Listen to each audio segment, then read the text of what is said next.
My name's Cameron Chevalier. My advisor is Alex Greeny, and we're working out of UC Riverside. This is an update to our research progress on Syria in roughly the past year. So, um, we're interested in studying Syria for a couple reasons. One, commonly cited one, is that it's a very promising material for high temperature IR transparent windows. And many properties depend at high temperatures on anharmonic interactions where oscillations aren't simple harmonic. And among these are thermal expansion and high temperature thermal conductivity, both of which are very important factors in thermal shock resistance. And the current industry standard is zinc blend for IR transparency, which is shown here in the bottom right. And the figure at the bottom left is trying to highlight the region that we're interested in, which is roughly the 3 to 5 micron range for applications.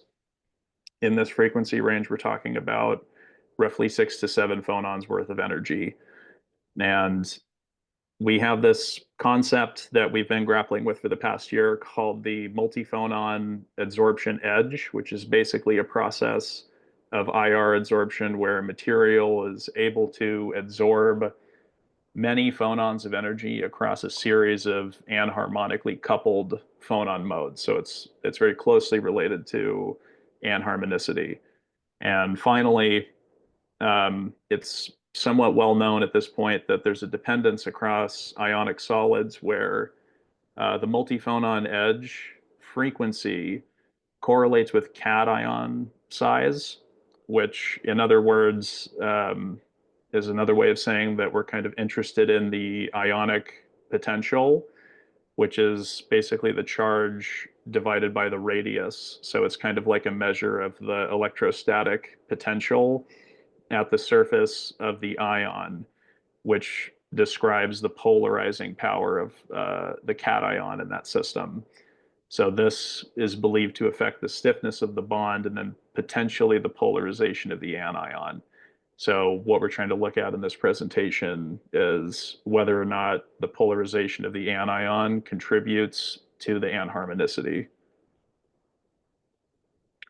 So as I alluded to before, Syria does exhibit high polarizability, so its electron cloud is easily distorted. So to obtain an accurate description of the physics involved, we're trying to use what's known as a core shell model, where basically each point ion consists of a core of charge X and a shell of charge Y, which are oppositely charged. And when you add them together, you recover the formal charge of the ion. And this approach allows us to artificially change the polarizability as desired. And this also allows us to model the shell and the core using a spring interaction. So if we do that, we can integrate this with our previous approach, which models inter-ionic interactions using a Buckingham potential, which is what is shown at the bottom there. So if we do that, we get some results here. So this is for a second order dispersion calculation. And what's shown in the top left here is a dispersion plot of this was a 4x4x4 supercell. And we were comparing DFT results with a Buckingham empirical potential. And basically what is happening here is we have this big dip at the gamma point for our empirical potential, which DFT shows to a lesser extent, but in either case, we know from experiment that it should be relatively flat in that region. And the reason that this is happening for us is because the Buckingham potential is basically too stiff to model it accurately in that area, even if you do a non-analytical correction, which essentially takes into account Born charges, but it still fails in that region. So That's part of the reason that we switched over to a core shell model, was to handle this better. And in this case, even though the Buckingham potential is stiff, it's okay for our purposes for a core shell model, because we're only really interested in changes in dispersion with polarization. So this will work for our purposes.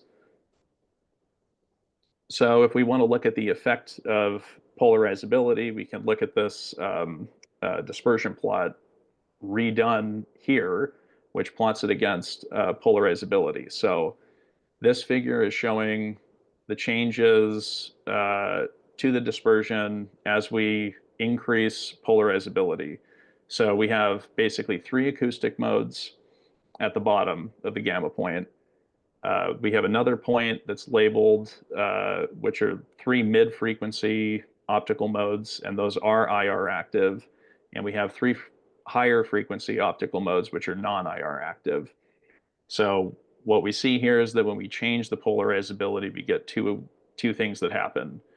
The eigenvectors don't change. Also, the IR active modes don't change, but also the high frequency modes do soften as oxygen becomes more polarizable, and eventually the whole system becomes unstable, and the acoustic modes will also soften.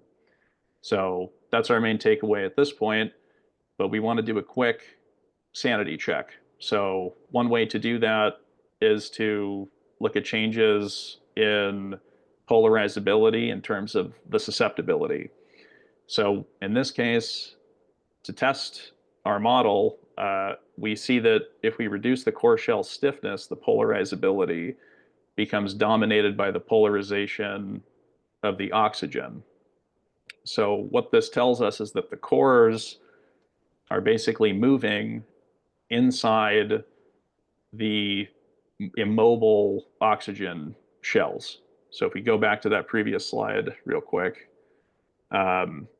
what's happening is the oxygens are moving either in these modes here, these IR optical modes that are active, they're moving either towards or away from the cerium ion. And when the core shell coupling becomes very soft, the shell isn't really moving much, and the core is kind of rattling around independently inside of the shell, so that frequency softens. So if we continue on, we need to, in order to get some meaningful results, we have to compute higher order terms. That's 3rd and 4th order stiffness constants for us. And unfortunately, when you get to this point, the calculations become more complicated because you have to consider many more interactions.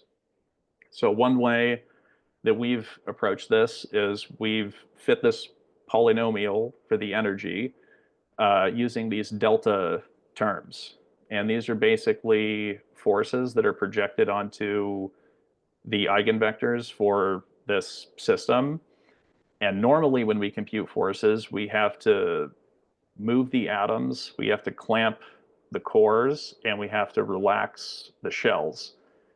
And in this case, what we're doing is basically the same thing, but we're displacing the atoms randomly and then projecting those forces onto the displacements of the eigenvectors. So this equation is just an expansion of the energy in terms of the displacements of the eigenmode amplitudes.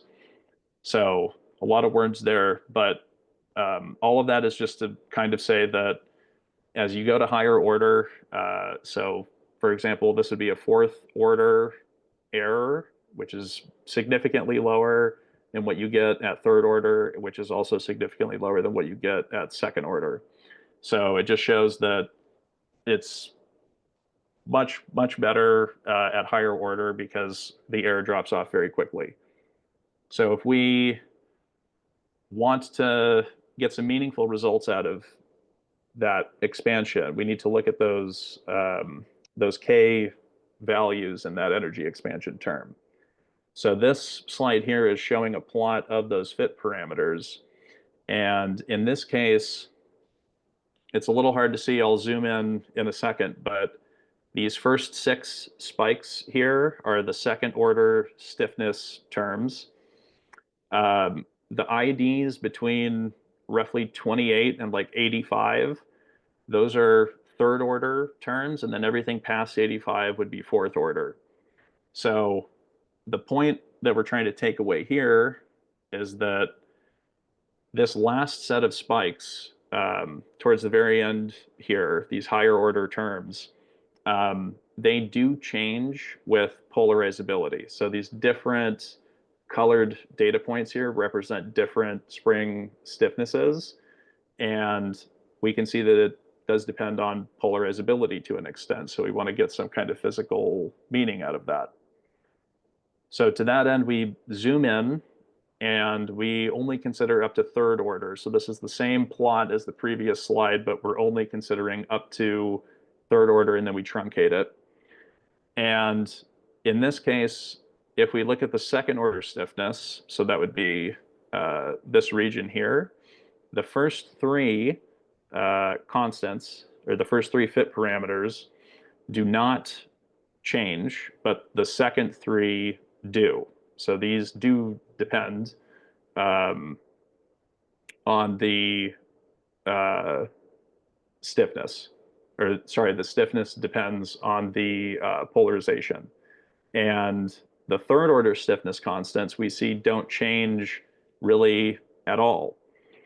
And this is kind of consistent, at least for second order, with what we saw with that first dispersion relation, but we kind of got a negative result for what we see in our third order constants. Now, that might be a negative result, but even so, the third order constants, stiffnesses, do change depending on the choice of the eigenvalues. So this plot here is showing the same thing as the previous two slides, except we're truncated again at third order, and we're just showing what happens in these two different data series when you plot core shell stiffness, but for two different choices of eigenvectors to show that it's variable. So depending on the eigenvector, it changes, and that's not ideal because any linear combination in the case of degeneracy will also be an eigenvector. So in this case, we have three modes for each of these oxygens. And if we take linear combinations of them, we're going to change the third order stiffness. So we need to find a way of interpreting the K3 values that will be independent of the choice of eigenvector. So what we choose to do in this case is we basically index the first set of three modes. We call them alpha, and we call the second set of three beta. And this next set of a few slides is a little math intensive, so I'll just go quick. But the idea is that we can kind of get a visual representation to look at these from a matrix standpoint. And we're trying to identify coupling between these blocks of three different modes. And this will hopefully let us find something out about the physics of what's going on. So what you're seeing in this slide is plots of the second, third, and fourth order stiffness matrices, where the colors represent they're kind of like a logarithmic color mapping that's built into Mathematica. Orange is positive, blue is negative. It's not really that important. It's just to kind of show that if you look at the K2 matrix, this is, for example, harmonic stiffness. We have our third order stiffness and the fourth order stiffness matrices. But we want to find couplings between these blocks. So we look at these subblocks, and if we look at these subblocks, we can kind of work out a method of visualizing it. So in this case, we can kind of consider the net force on any linear combination of those three alpha modes. And to do that, we define a linear combination here as like an arbitrary combination of those three alpha modes, where delta, this delta alpha term is just a direction in 3 space.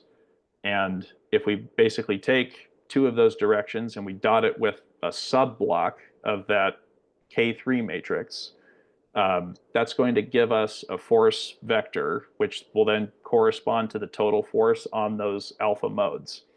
So if we take the magnitude of that, that gives us the force that the anharmonic term from that arbitrary combination of alpha modes is exerting on those alpha modes.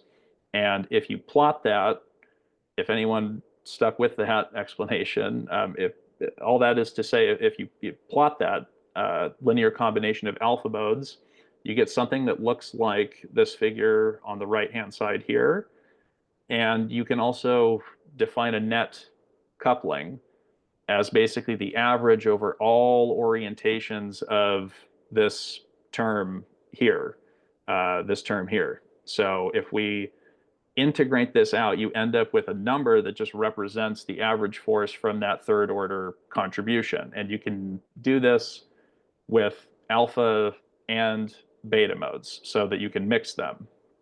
The process is the same, but you just have two double integrals that you have to do instead of just a single double integral. So you have an extra step. But if you were to carry this out, you can formulate this kind of block of symmetries of couplings.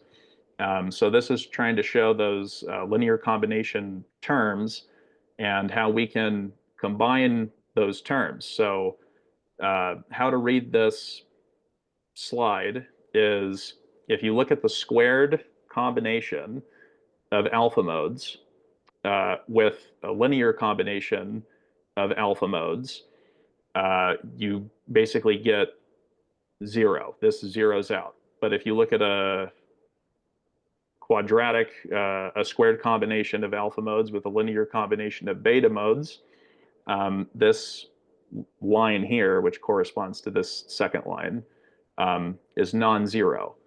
And similarly, linear alpha with a squared beta is approximately 0, but a squared beta with a linear beta is also non-zero. So we basically have two contributions that are non-zero. So that second row is real. It's a coupling involving the squared interaction of the IR active modes with a linear driving of the high frequency modes. So there's a sort of frequency doubling effect of the mid frequency IR active mode. And the last row is similar. So since I'm running out of time, that was for third order. Fourth order is the same thing. I'll just give you the answer here, which is that we have 3 non-zero interactions, which is row 1, row 3, and the last row. So what all of that amounts to is to say that the polarizability sensitivity is mostly in the high frequency optical modes. And there's also a little bit of coupling between the coupling sensitivity of the IR active modes and the high frequency modes. But possibly the most surprising result that we found was that the coupling strength goes down as you make the system more polarizable, which is maybe the opposite of what you might expect in that situation. So just to summarize, everything that we found so far suggests that there is a dependence on polarization, but it's generally only active in fourth order terms, and that coupling tends to go down with increasing polarizability.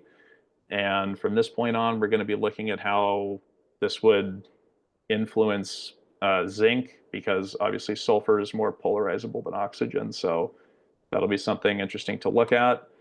And we want to still see how this influences that multiphonon adsorption.